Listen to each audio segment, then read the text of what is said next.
Malgudi dash लेखक R के नारायण. कथा 7वी वाघाचा पंजा. नरभक्षकाची काळीकुट कारकीर्द आता संपलेली होती.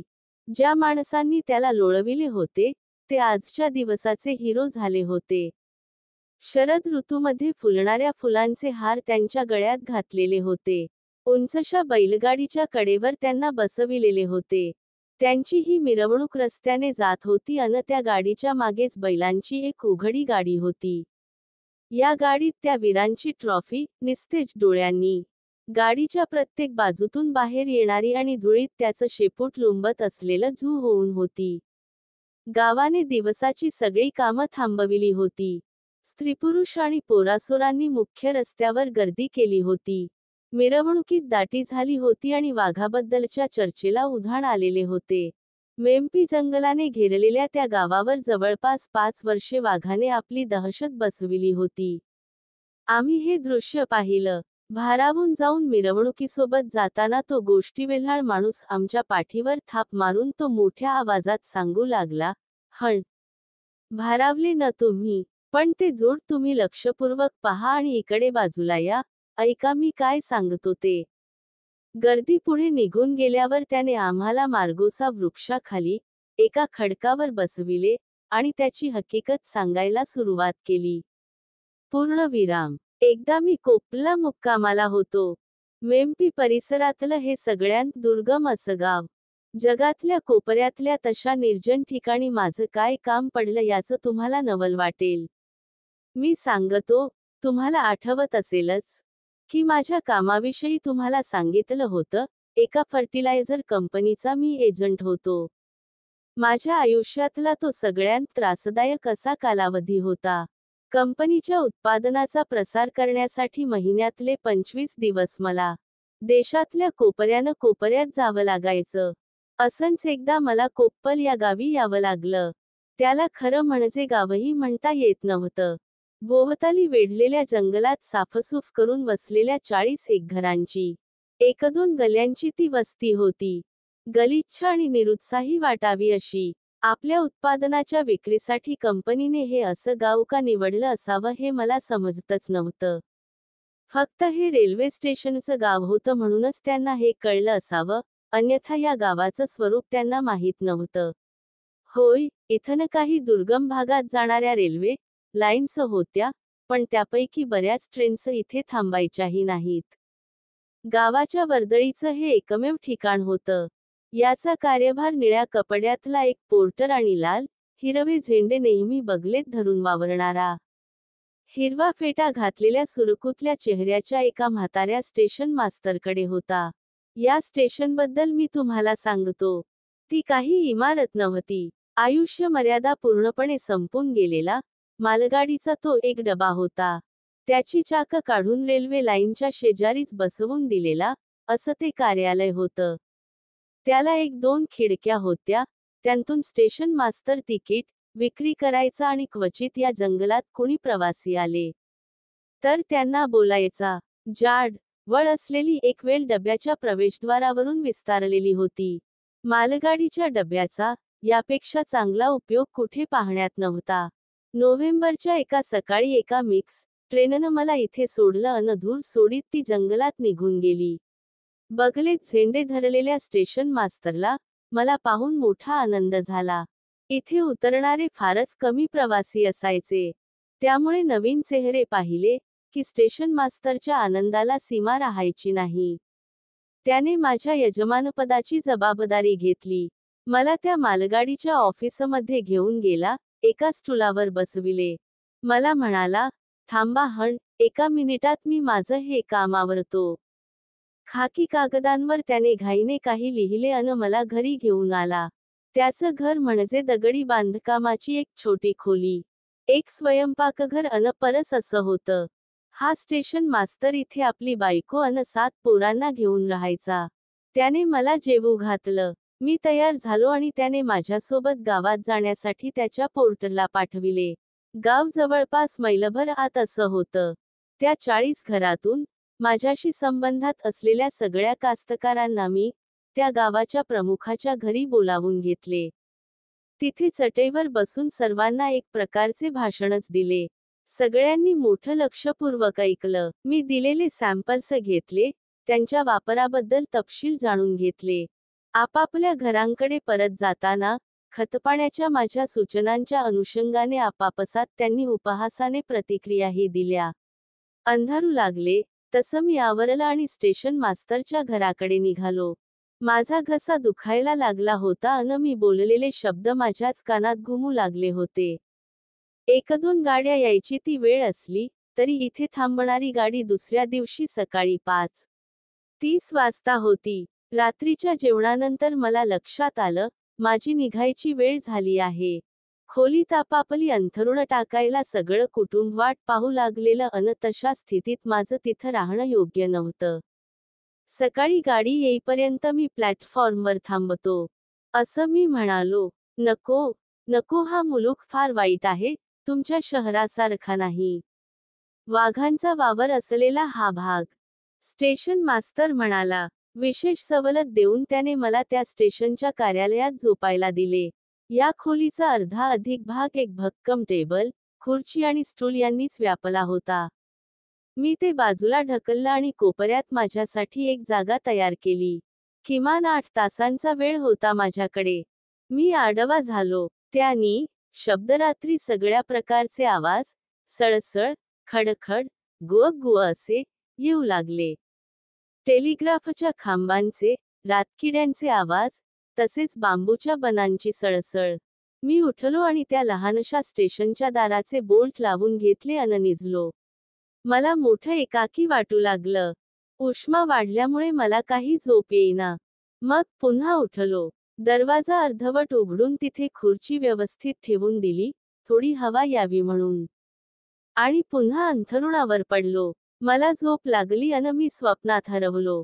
मी एका उंच टेकडीच्या माथ्यावर उभा आहे आणि सौम्य अशा चंद्रप्रकाशात दरीचे सौंदर्य न्याहाळतो आहे. दूरवरून मांजरासारख्या प्राण्यांची एक रांग उतारावरून चालली आहे. अर्धवट सावल्या. आणि मी मोठ्या कौतुकाने तिकडे पाहत उभा आहे. कारण त्यांची ही हालचाल मोठी मोहक वाटत होती. मी त्या वातावरणात एवढा भान हरपून उभा राहिल्याचे मला लक्षात आले नाही. मी वळून पाहिले, तर काय, मांजरांच्या आकाराचे ते प्राणी नव्हते, ती पूर्ण वाढ झालेल्या वाघांची रांग होती. मी दचकलो अन स्टेशनच्या त्या भिंतीला माझा धक्का लागला. याच वेळेला स्वप्नातून मला जाग आली. कारण दाराला आडकाठी म्हणून ठेवलेली खुर्ची धप्पकन आवाज करून माझ्या अंगावर पडली. मी डोळे उघडून पाहिलं, तेव्हा मला दिसले, की एक वाघ आत घुसायची धडपड करतो आहे. तो क्षण माझ्यासाठी गोंधळाचा होता. मला कळेना, की मला जाग आली की ते स्वप्नच चालू आहे अजून. मला आधी वाटले, माझा तो मित्र स्टेशन मास्तरच आत येतो आहे की काय, पण स्वप्नामुळे माझं मन पूर्ण तयार झालं होतं. चंद्रताऱ्यांच्या प्रकाशात मला स्वच्छ दिसू लागलं. वळवळणारी शेपटी, गुरगुर आणि सगळ्यात महत्त्वाचं म्हणजे अंधारात चमकणारे डोळे. मला लक्षात आलं, माझ्या फर्टिलायझर कंपनीला आता माझ्याशिवायच पुढली शिबिरं घ्यावी लागणार. तो वाघसुद्धा खुर्चीच्या आवाजाने गोंधळून गेला होता आणि अडखळत उभा होता. मी कोपऱ्यात असलेलं त्याने स्पष्ट पाहिलं होतं आणि शीच तो जणू म्हणत होता, माझे डिनर तयार आहे. पण हा विचित्र आवाज कशाचा असावा बरं? वन्यप्राणी मनुष्य प्राण्यांना एकवेळ घाबरणार नाहीत, पण खुर्च्या, टेबल्ससारख्या फर्निचरला घाबरतात. सर्कसमधली माणसं, अशा प्राण्यांच्या समूहाला केवळ खुर्चीच्या सहाय्याने आवरतात हे मी पाहिलेलं होतं. देवानं अशी आपल्याला स्मृती दिलेली असते पहा, ज्याच्यामुळे संकटाच्या प्रसंगी आपला निभाव लागतो. पूर्णविराम. वाघ माझ्याकडे पाहत खुर्चीकडे लक्ष ठेवून होता आणि मी पटकन हात पुढे करून जीवाच्या आकांताने तो टेबल माझ्याकडे ओढला आणि स्टूलसुद्धा. कोपऱ्याकडे पाठ करून मी बसलो. टेबल माझ्यासमोर कोपऱ्यात अगदी फिट बसलं होतं. मी त्या टेबलाखाली बसलो आणि स्टूलाची भिंत समोर धरली. जेव्हा मी टेबल ओढलं होतं, तेव्हा टेबलावरच्या बऱ्याच वस्तू खाली पडल्या होत्या. टेबल लॅम्प, एक मोठा चाकू आणि पिना. माझ्या या सुरक्षा व्यवस्थेतून मी वाघाकडे पाहू लागलो. तो सुद्धा माझ्याकडे मोठ्या कुतूहलाने पाहत होता. आपलं अन्न दृष्टीसमोरून निघून जावं हे त्याला आवडलं नाही हे स्पष्टच दिसत होतं. त्याने काळजीपूर्वक 1-2 पावलं पुढे घेतली, घशातून अशी डरकाळी दिली, की ते छोटं स्टेशन ऑफिस हलू लागलं. माझा शेवट जवळ येऊ लागला. जिच्या नशिबात माझी पत्नी व्हायचं लिहून ठेवलं होतं, अशा त्या बाईबद्दल, माझ्या बायकोबद्दल, मला दया येऊ लागली. मी ती खुर्ची, ढाल घेऊन फिरवावी तशी फिरविली आणि वाघाने अडखळत 1-2 पावलं मागे घेतली. आता पुन्हा आम्ही काही वेळ एकमेकांच्या हालचालींवर लक्ष ठेवून होतो. श्वास रोखून मी पाहू लागलो. वाघ तिथे उभा होता. त्वेषाने शेपटी हलवीत होता. ती शेपटी कधी भिंतीवर आपटून तिचा बद्ध आवाजही येत होता. तो अचानक वाकून बसला. नजर माझ्यावर रोखलेली होतीच आणि आपल्या पंजांनी जमीन उकरायला त्याने सुरुवात केली. तो आपली नखं पारजतोय माझ्यासाठी. मी शीच म्हणालो. त्या ओबडधोबड स्टेशन कार्यालयाच्या खोलीत प्राणीसंग्रहालयासारखा वास भरून राहिला. मला कसंसच वाटू लागलं. त्याचं पुढच्या पावलांनी जमीन उकरणं चालूच होतं. आपण कल्पनाही करू शकणार नाही. असा मोठा कर्कश आवाज त्याचा होऊ लागला. वाघाने अगदी अचानक उडी घेतली अन आपलं सगळं वजन या फर्निचरच्या ढिगावर झोकून दिलं.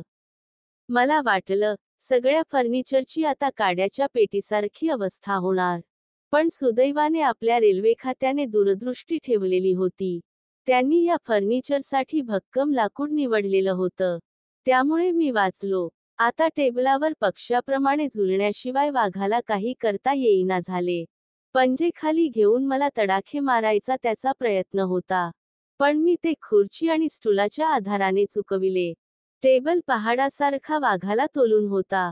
मला गुदमरल्यासारखं झालं. माझ्यावर त्याचा चालू असलेला श्वासोच्छ्वास मला जाणवत होता. सगळा पृष्ठभाग व्यापून तो बसला आणि माझ्या दिशेने पंजे मारू लागला.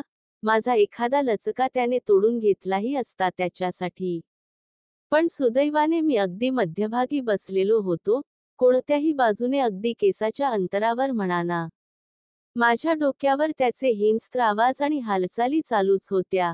जर तो खाली उतरला, तर खुर्ची एका बाजूला ढकलून त्याने मला बाहेर ओढलेही असते. पण त्याला काही वेळ त्या खुर्चीचं भय वाटत असावं. खुर्चीपासून दूर राहणंच त्याला बरं वाटू लागलं. अशी आमची लढाई काही काळ चालली. किती वेळ चालली मी नाही सांगू शकणार. माझ्यासाठी वेळ पूर्णपणे थांबली होती. वाघाने खाली उडी मारली आणि टेबलाभोवती तो फिरू लागला. एखादी सांद दिसते का पाहू लागला. 1-2 वेळा मी खुर्ची खडखड वाजविली, पण लवकरच त्याचे खुर्चीचे भय निघून गेले. त्याने खुर्चीवर पंजा मारून पाहिला अन त्याला लक्षात आले, की ती निरुपद्रवी आहे. हे लक्षात आल्यावर त्याने ती बाजूला झुगारून द्यायचा प्रयत्न केला, पण मी त्यासाठी तयारच होतो. मी चपळाईने ती माझ्याकडे खेचून घेतली आणि टेबलाच्या कडेतून घट्ट बसवून धरून ठेवली. दुसऱ्या बाजूने मला स्टूलाचं संरक्षण होतंच. मला या फर्निचरच्या पायांच्या आधाराने भक्कम बंदोबस्त करता आला.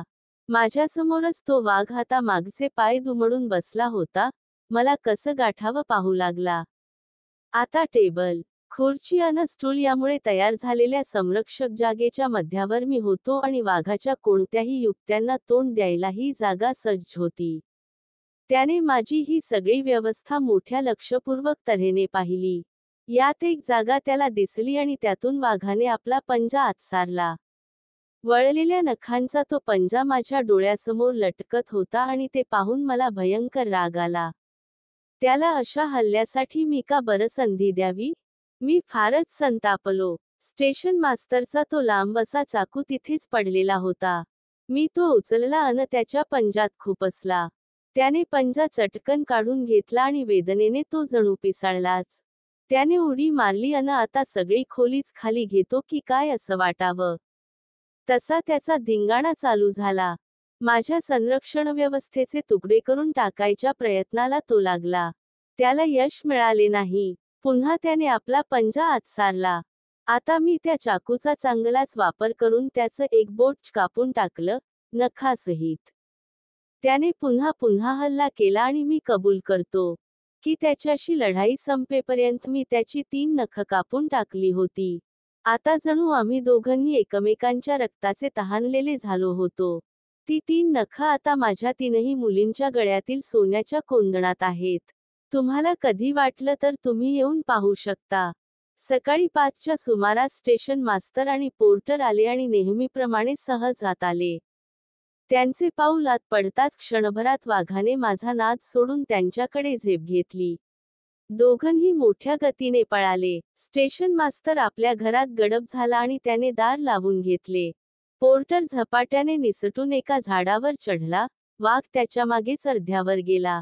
अशा प्रकारे एकमेकांकडे पाहत ती दोघं थांबली असतानाच तिकडून सकाळी 5:30ची मालगाडी धडधडत आली. इंजिनचे फुटकार, त्या शिट्ट्या आणि कोळशाच्या ठिणग्या चालू होत्या अन वाघ मग खाली उतरून रूळ ओलांडून जंगलात निसटून गेला. वाघाने या भागात पुन्हा भेट दिली नाही, पण तरीही त्याने केलेल्या नासधुशीच्या वार्ता येतच राहिल्या. मलाही तो पुन्हा दिसला नाही. आताच त्याला मी इथे पाहिले, बैलगाडीवर पडलेलं ते धूड. त्याच्या पुढच्या उजव्या पायाकडे पाहताच मी त्याला ओळखलं. त्याची 3 बोटं अन नखं निघून गेलेली होती. स्वतःची सुरक्षा आणि हातात बंदुका घेऊन त्याला मारलेल्या त्या माणसांबद्दल तुम्हाला फारच कौतुक वाटल्याचे दिसले. त्यामुळेच मी ही हकीकत सांगितली. कदाचित, ज्या माणसाने याच प्राण्याला, हातात काहीही नसताना तोंड दिले, त्या माणसाला थोडं तरी श्रेय तुम्ही द्याल, असं मला वाटलं. तो गोष्टीवेल्हाळ माणूस निघून गेला आणि आम्ही चौकाकडे आलो. तिथे ती वाघाची ट्रॉफी सर्वांना पाहण्यासाठी म्हणून ठेवण्यात येत होती. त्या शिकाऱ्यांचा गौरव चालू होता. शहराकडून येणाऱ्या ट्रकची ते वाटही पाहत होते. आम्ही त्या गर्दीत घुसलो आणि त्या वाघाचा उजवा पाय दाखविण्याची त्यांना विनंती केली. कोणीतरी गॅसबत्ती खाली केली आणि त्या प्रकाशात आम्ही पाहिलं. होय, 3 बोटं नव्हती आणि त्या जागी खोल जखमेचा व्रण होता. त्या माणसाने नक्कीच एखाद्या हातोडीच्या जोराने चाकूचे वार केले असतील. आमच्या प्रश्नाला त्या शिकाऱ्यांनी उत्तर दिले. ते कसं झालं असावं सांगता नाही येणार. आम्हाला अशी काही प्रकरणं यापूर्वी पाहायला मिळालेली आहेत. असं म्हणतात, जंगलातल्या काही आदिवासी जमातीत जेव्हा एखादं वाघाचं पिलू पकडलं जातं, त्यावेळी त्याचा पंजा कापून ताईत करण्यासाठी ते नखं घेतात अन पिलाला सोडून देतात. ते सहसा वाघाच्या पिलाला ठार मारत नाहीत. धन्यवाद. आपल्या प्रतिक्रिया नक्की कळवा.